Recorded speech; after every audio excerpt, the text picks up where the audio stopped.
Hey everybody, AC here, and welcome to another Terrible Theory. This time, I'd like to talk about the Spider-Man video games. More specifically, the Spider-Man video games available on PlayStation consoles, the PS1, 2, 3, and 4, and 5. Um, and I guess more specifically, I would like to talk about the ones that are on the PS1, 2, and 3. That's kind of the main focus of this theory. Um, I believe that all of the PlayStation Spider Man games are all connected in one continuous timeline. Now, not all of these games are in order. I do want to point that out, that I do not think all of these games are in order. I do believe there is a specific order in which they can connect. So I'm just gonna go ahead and jump into that. The first game that I believe comes in this timeline is Spider-Man Friend or Foe. And the main reason why I believe this is first is because this kind of comes off the heels of the the Sam Raimi Spider-Man trilogy. So it kind of implies that those things may have already happened. Because we see basically Spider-Man's Rogues Gallery. In it is basically the Rogues Gallery you would expect him to have from the films, with a couple other additions here and there. Scorpion and Rhino being additions that the movies never had, although they were at one point supposed to. They were Scorpion and Rhino were supposed to happen. Scorpion, Rhino, and Lizard, they were all supposed to happen, if those films had continued.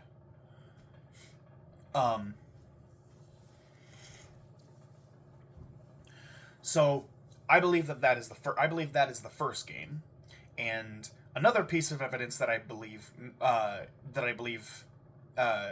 makes me even more certain that this is the first game in the timeline is the fact that this is the first time Spider-Man is meeting Mysterio.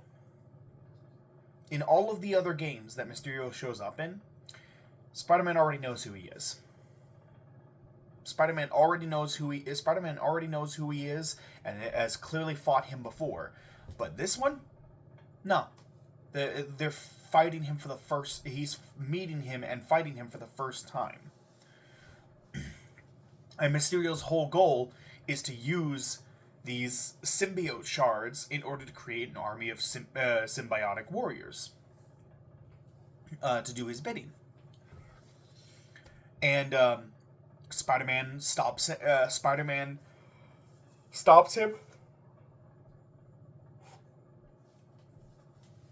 He puts on the black suit. Stops him, and manages to get the suit off afterwards. Again, implying that he's had the suit on before, which again implies that this technically takes place in the Sam Raimi universe. And then after that, I believe the next game in the timeline is Spider-Man for the PS1. Which the reason why I believe this comes after Friend or Foe is because of a line that Spider-Man says to Mysterio after you fight him in that game. He says, "How many times do I have to tell you, Mysterio? No one can control the symbiotes." Straight up hinting that Mysterio has tried to control symbiotes before this, like what we saw in Friend or Foe. And on top of this,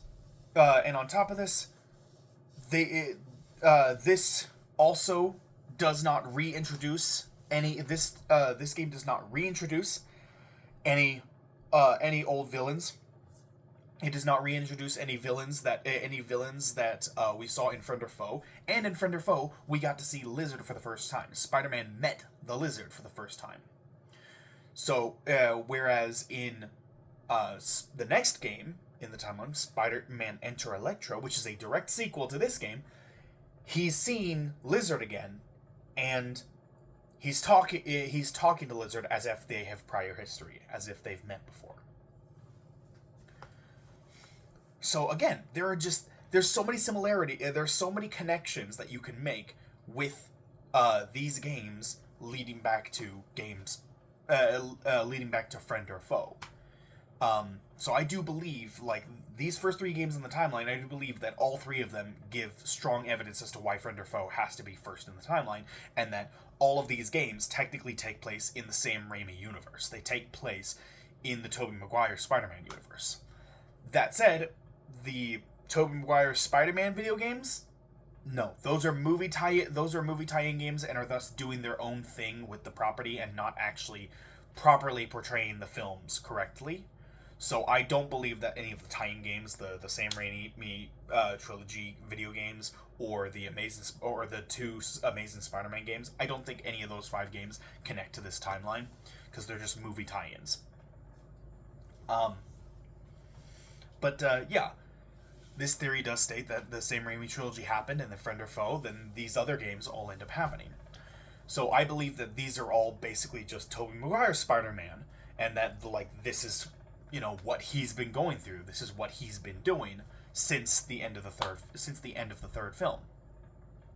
That said, it does imply that Venom and Eddie did survive the explosion, but it also implies that Green Goblin is still alive, and Doc Ock is alive. Yeah. However, there's also an explanation as to why that could be, in the form of Spider-Man No Way Home. The MCU movie Spider-Man No Way Home shows that all 3 Spider-Men team up in order to basically cure and redeem all of their former villains. Like, take away their superpowers, make them normal again. And so after that, they get sent back to their original timelines. So yeah, they manage to survive. After the events of that, they get sent back, and they manage to survive instead of dying. And then maybe later they end up returning to that life of crime. Maybe later they return to that life of crime. But that does explain how all of these villains can be still alive. Plus, I also want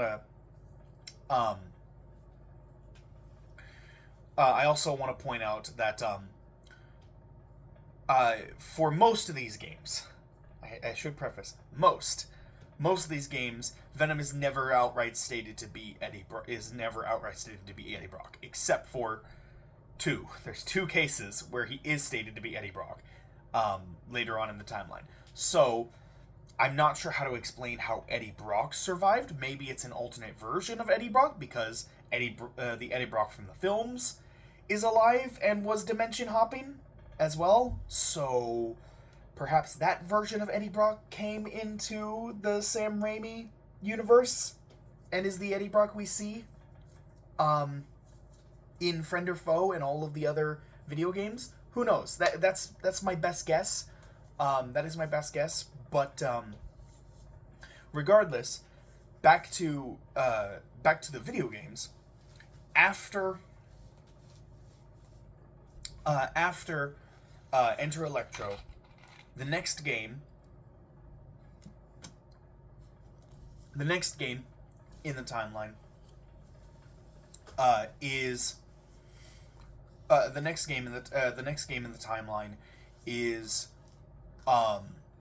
Ultimate Spider-Man. And the main reason why this is the next game in the timeline isn't necessarily because it's in the same universe as the Sam Raimi Spider-Man. No, this is something that ends up this has to happen before Shattered Dimensions.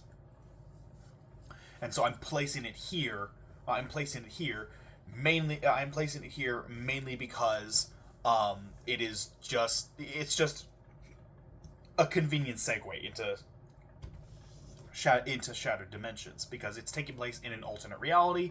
So this is not the same reality as the Sam Raimi Spider-Man, not the same reality as like Friend or Foe, Spider-Man PS1, Enter Electro, not the same reality as those. This is a different dimension with a different Peter, different Venom, different villains.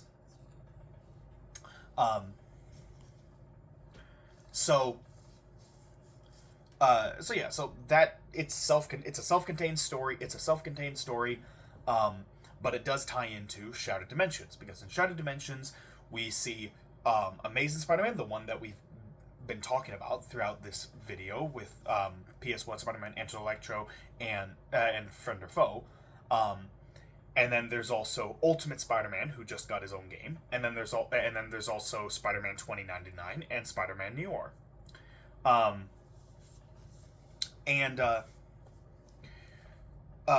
They're each working together in order to stop another one of Mysterio's plans.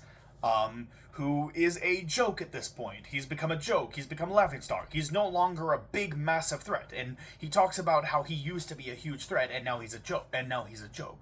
Nobody takes him seriously. And yeah, him referencing that he used to be a threat is most likely trying to reference Friend or Foe, and how in his first appearance he was a threat. And so now Spider-Man beats him up pretty regularly, and Mysterio just does not stand a chance. So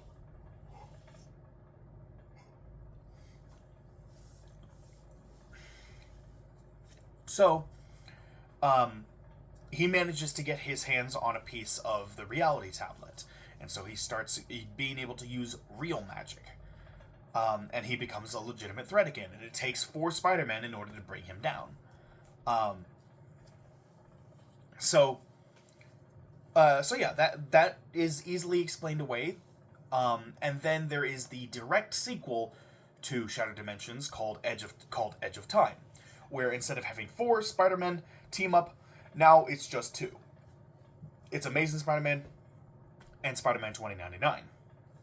It's the exact same Spider-Man that was in Shattered Dimensions. They even make reference to Shattered Dimensions several times throughout the game. It's at this point that we see that after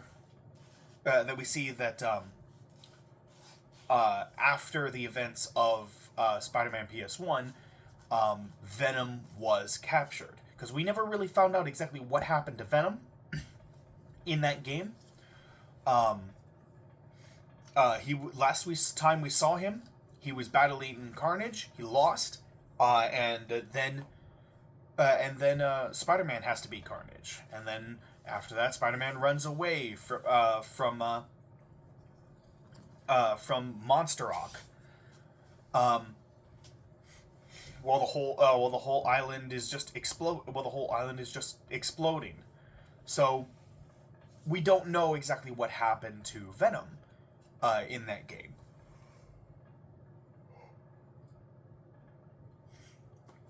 This game says that after Venom's previous defeat, he was captured by the Future Foundation and experimented on, and so now he is now the anti-Venom.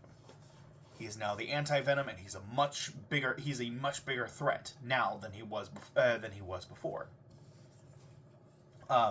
Where before, Eddie Brock and Venom had a actual good symbiotic relationship. Now Venom has become a lot more unstable, and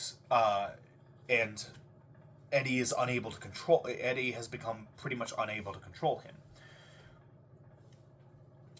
So him and Spider-Man 2099 have to work together to not only stop him, but stop the Future Foundation from whatever they're planning.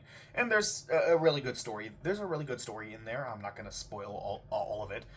Go play the game for yourself if you're curious. It is a good game. I do really like it. But after that,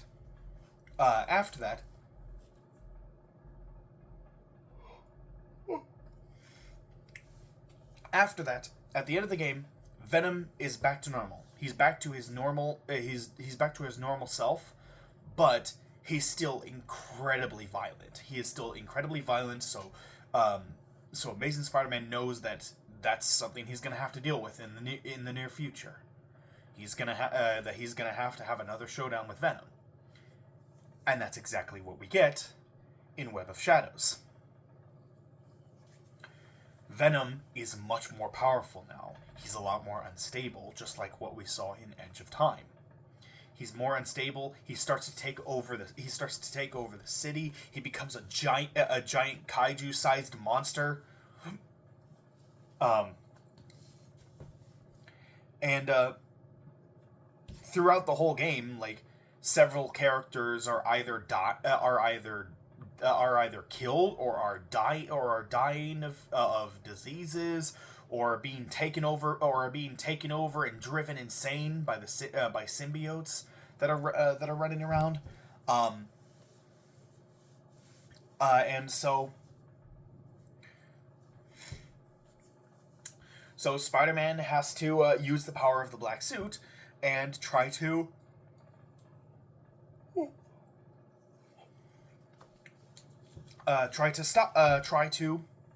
stop all of this. And given how, regardless of who wins, regardless of if you choose the light side or the dark side, regardless if you choose the good or the bad ending, many people die. Many people in the game die. And so it's, even with the good ending, it is still bittersweet. It is still bittersweet even with the good ending.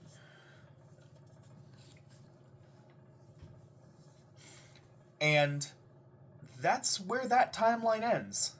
That is where that timeline ends. I firmly believe this is the timeline of the PS1 to PS3 Spider-Man games. That they are all telling the same story. That they are all telling one continuous story.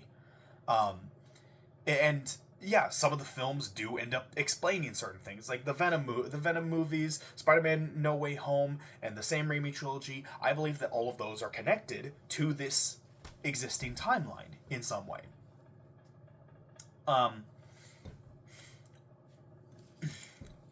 And then we get to the Insomniac timeline. Because I figure, Madam Web, she looks over she keeps an eye over all of the Spider-Man timelines. She helped us to restore reality in Shattered Dimensions. And she helped to restore the timeline in Edge of Time. So I firmly believe that she could see what happens in Web of Shadows and be like, okay, time to hit the reset button on this. Just reset everything.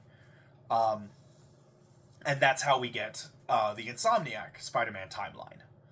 That things got so bad in the original timeline for Spider-Man that Madam Web basically just kind of hit a reset on everything, and started everything over.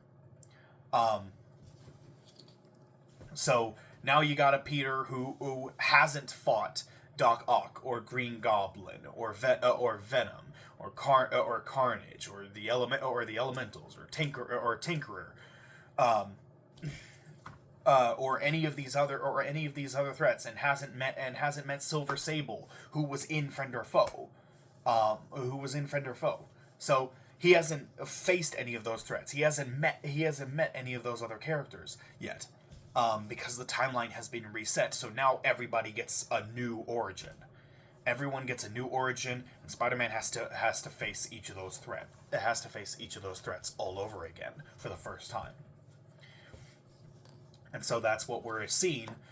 That's what we're seeing in Insomniac Spider-Man 1 and Miles Morales and Spider-Man 2, and then the upcoming Venom game, which is confirmed by Insomniac to be in the works, as well as Insomniac Spider-Man 3, which is supposed to be the end of the trilogy, the end of the Insomniac Spider-Man universe.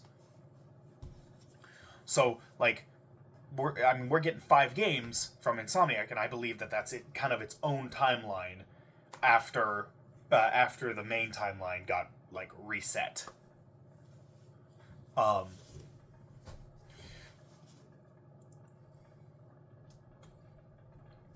There's also plenty of references in the Insomniac Spider-Man games. In the first and the second one, there's a lot of references to past games, but the characters don't know what to make of it. Like, it's just a fun little reference for people who have played previous games, but it's not something that the characters recognize. It's there in the world. It is a tangible thing in their world, but they don't understand what it means. They don't understand what it means. We do, but they don't. So that